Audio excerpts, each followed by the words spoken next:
Now to the latest on this Fort Lauderdale police officer who has been suspended after pushing a protester. The Fort Lauderdale police officer who forcefully shoved a protester is Stephen Poherence, a 3.5-year veteran of the department. That officer has been removed from any contact with the public. Watch again, the protester on her knees. The officer walks by and gives her that shove. The video shows another officer, identified as Crystal Smith, pushing Officer Poherence away. The Florida Department of Law Enforcement will investigate. And perhaps there was a reason that that female officer thought that guy was an abusive cop and pulled him away.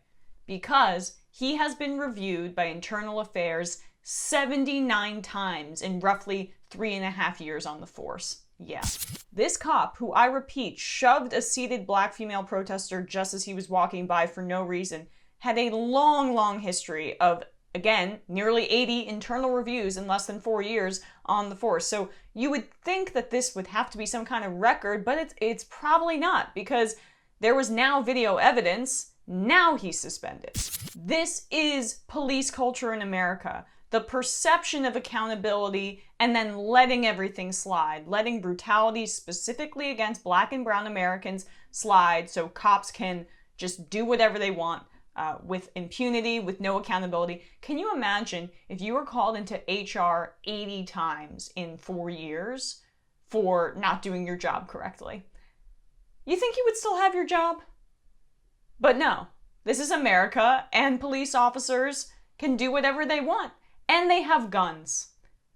80 HR, basically, the equivalent of that, investigations, slaps on the wrist, and he still gets to operate his gun and do whatever he wants. Here are some of the details from great reporting by the Miami Herald on how many times this cop has been in trouble and still kept his job. Stephen Poherence has drawn his firearm more than once a month on average since he was hired in October 2016, according to personnel records released by the law enforcement agency on Wednesday. He was sent for mandatory training to improve communication skills in October 2019. He needs to work on his interactions with the public with an emphasis on public speaking, his supervisor wrote in his evaluation. At least one expert on policing said the number of use of force reviews alone should have raised red flags in the department. The record shows a pattern of brandishing his firearm increasing, with him drawing a weapon 42 times in the past 16 months. In January of this year, Poherence drew on suspects 4 times in 1 week. But 3 of those instances turned out to be minor violations or misunderstandings. In one instance, Poherence pulled his gun during a traffic stop of what he believed was a stolen vehicle. It turned out, according to the report, that the person driving the car bought a tag from someone because his license has been suspended and he needed to go to work. But why are you drawing your gun again? On January 19th, Poherence and another officer drew their weapons after they observed a stolen vehicle.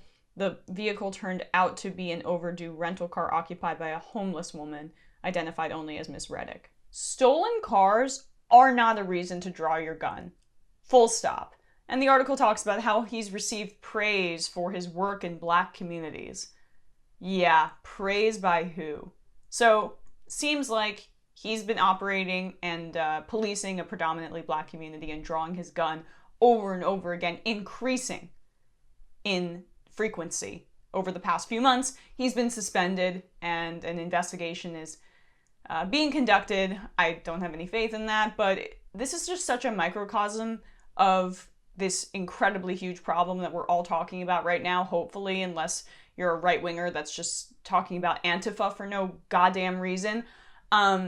This obviously echoes George Floyd's murder because the cops who killed him had multiple complaints against them and internal reviews and investigations, etc., that didn't go anywhere. Obviously, infamously, Amy Klobuchar chose not to prosecute or give Derek Chauvin, the murderer, any consequences. He had 17 separate instances within the department. Nothing happened.